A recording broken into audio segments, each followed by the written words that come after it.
नमस्कार. 60च्या बातम्या. कोल्हापूर महापालिकेसाठी 70% तर कल्याण डोंबिवली महापालिकेत 50% मतदानाचा प्राथमिक अंदाज.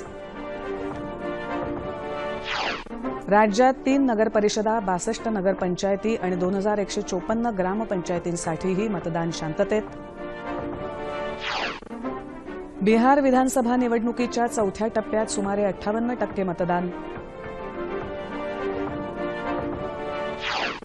भाजपाला लक्ष्य करत विरोधकांनी चालवलेल्या वैचारिक असहिष्णुतेवर अरुण जेटली यांची टीका. छोटा राजनला भारतात आणण्याच्या प्रयत्नांना वेग. सीबीआय, मुंबई आणि दिल्ली पोलीस अधिकाऱ्यांचं संयुक्त पथक इंडोनेशियात. जलयुक्त शिवार अभियानाअंतर्गत येत्या 4 वर्षात 20,000 गावं टंचाईमुक्त करणार मुख्यमंत्री देवेंद्र फडणवीस. आणि WTA टेनिस स्पर्धेचं विजेतेपद सानिया मार्टिना जोडीकडे. नमस्कार. आणि आता सविस्तर वृत्त.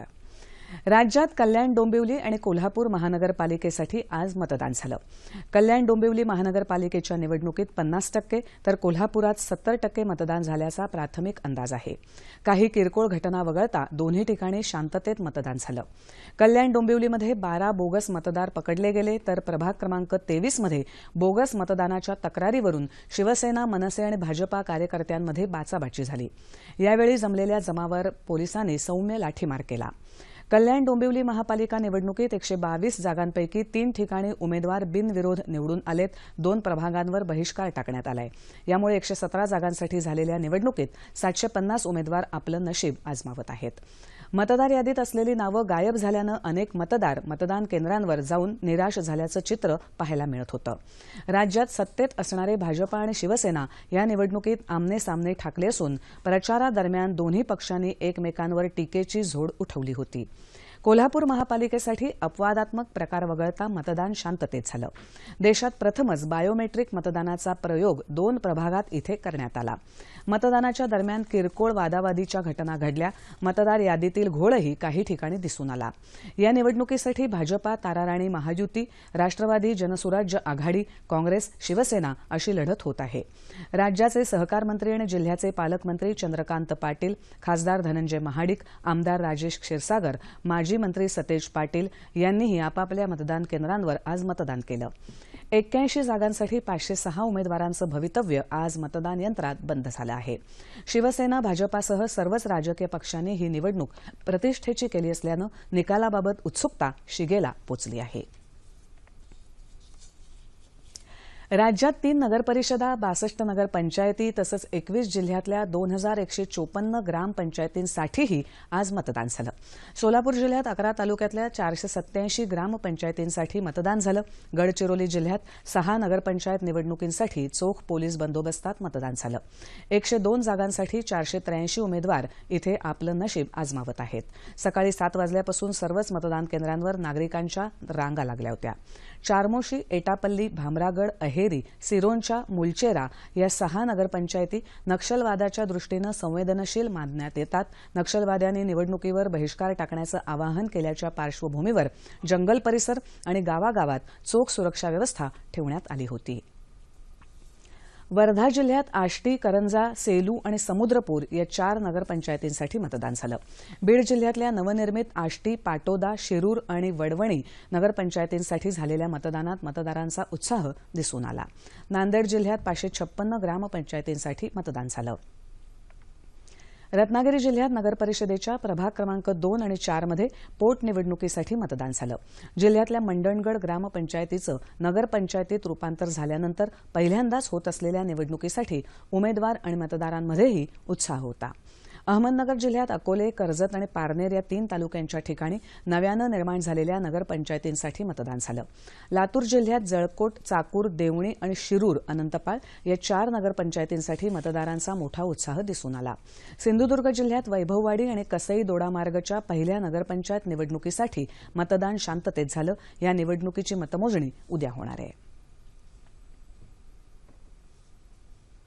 बिहार विधानसभा निवडणुकीच्या चौथ्या टप्प्यासाठी आज सुमारे 58% मतदान झाल्याचा प्राथमिक अंदाज आहे. तुरळक घटना वगळता मतदान शांततेत झालं. पूर्व चंपारण्यमध्ये सगळ्यात जास्त म्हणजे 59.96% इतकं मतदान झालंय. गोपालगंज, सिवान, पश्चिम चंपारण्य, पूर्व चंपारण्य, सीवर, सीतामढी आणि मुझफ्फरपूर या 7 जिल्ह्यातील 55 जागांसाठी 776 उमेदवार रिंगणात असून त्यामध्ये 57 महिलांचा समावेश आहे. दरम्यान मतदानाच्या 5व्या आणि अंतिम टप्प्यासाठी येत्या 5 तारखेला मतदान होणार असून त्यासाठीचा प्रचार बिहारमध्ये शिगेला पोचलाय. येत्या 8 तारखेला तिथे मतमोजणी होणार आहे. पंतप्रधान नरेंद्र मोदी यांना लक्ष्य करत विरोधकांनी चालवलेल्या वैचारिक असहिष्णुतेवर केंद्रीय वित्तमंत्री अरुण जेटली यांनी टीका केली आहे. गेल्या अनेक वर्षापासून काँग्रेस, डावे पक्ष, सामाजिक कार्यकर्ते यांनी भाजपाविरुद्ध अपप्रचार चालवला आहे असा आरोप जेटली यांनी केला आहे. संसदीय कामकाजात व्यत्यय आणणं आणि देशात सामाजिक असुरक्षितता असल्याची हाकाटी पिटणं विरोधी पक्षांचा दुटप्पीपणा आहे असं जेटली यांनी फेसबुकवर म्हटलं आहे. देशानं असहिष्णू वातावरणाला कधीही थारा दिलेला नाही असं त्यांनी सांगितलं.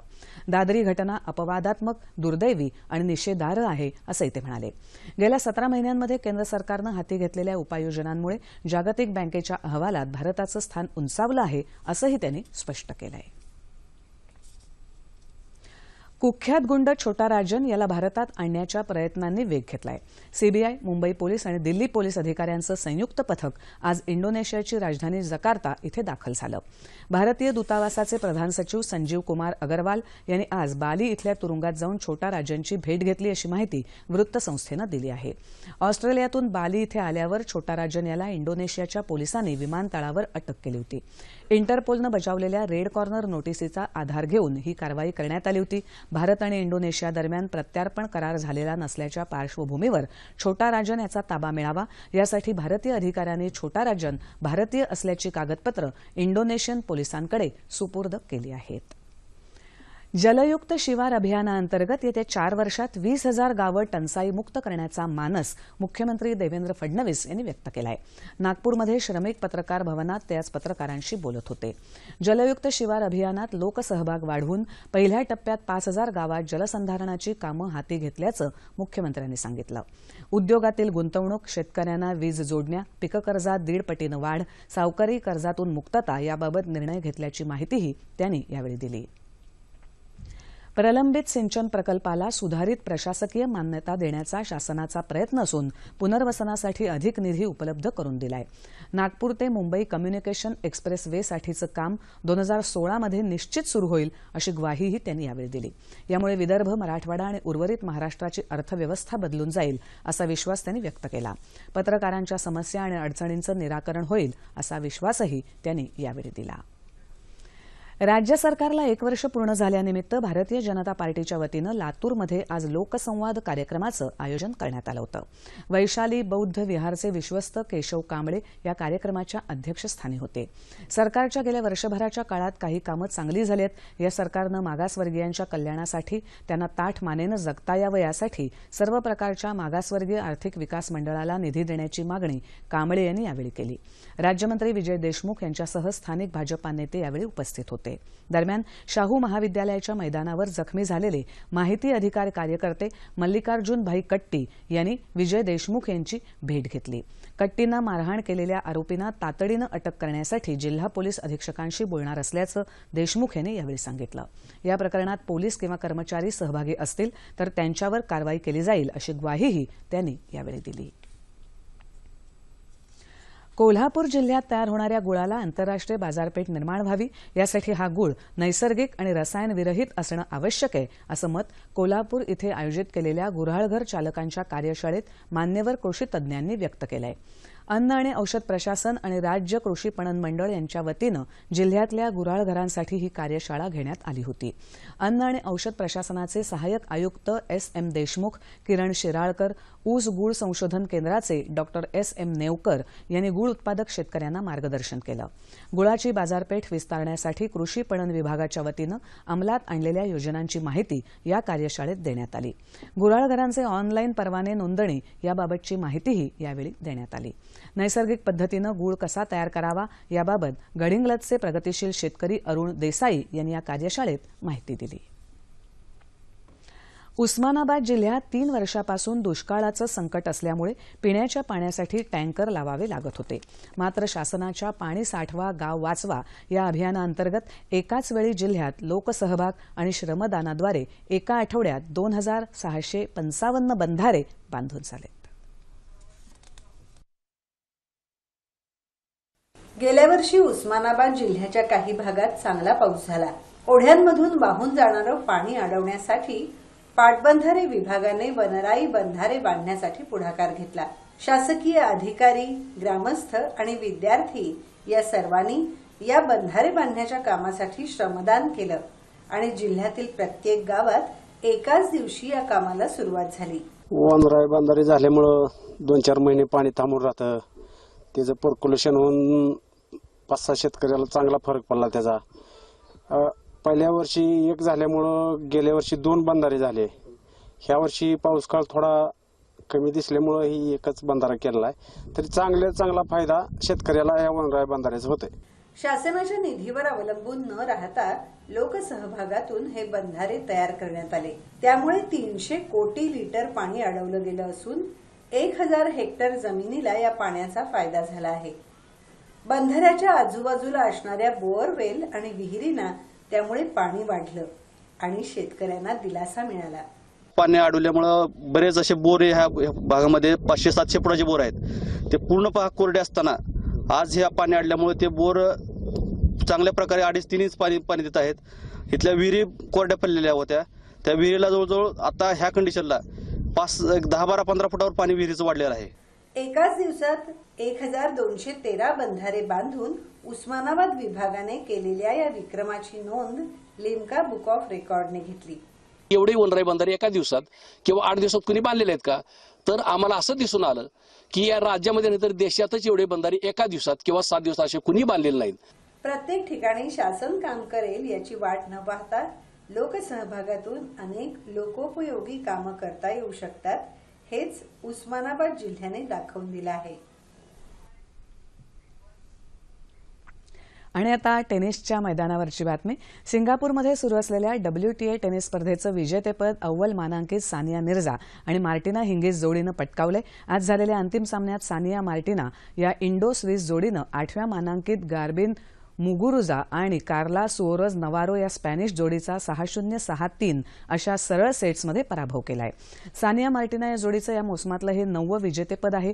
गेल्या वर्षी कारा ब्लॅकच्या साथीनं सानिया मिर्झानं याच स्पर्धेचं अजिंक्यपद पटकावलं होतं. हवामान. नांदेडमध्ये आज 15.5 अंश सेल्सिअस इतकं सर्वात कमी तापमान नोंदवलं गेलंय. येत्या 36 तासात दक्षिण कोकणात तुरळक ठिकाणी मेघगर्जनेसह पाऊस पडण्याची शक्यता असून उर्वरित राज्यात इतर ठिकाणी हवामान कोरडं राहील असा अंदाज हवामान खात्यानं वर्तवला आहे. तापमान अंश सेल्सिअसमध्ये मुंबई कमाल 36, किमान 22, नागपूर 31 आणि 20, पुणे 31 आणि 17, औरंगाबाद 32 आणि 19, नाशिक 30 आणि 16, औरंगाबाद 32 आणि 22, रत्नागिरी 37 आणि 25, सोलापूर 35 आणि 23 आणि अमरावती कमाल 30 आणि किमान 19. ठळक बातम्या पुन्हा एकदा. कोल्हापूर महापालिकेसाठी 70% तर कल्याण डोंबिवली महापालिकेत 50% मतदानाचा प्राथमिक अंदाज.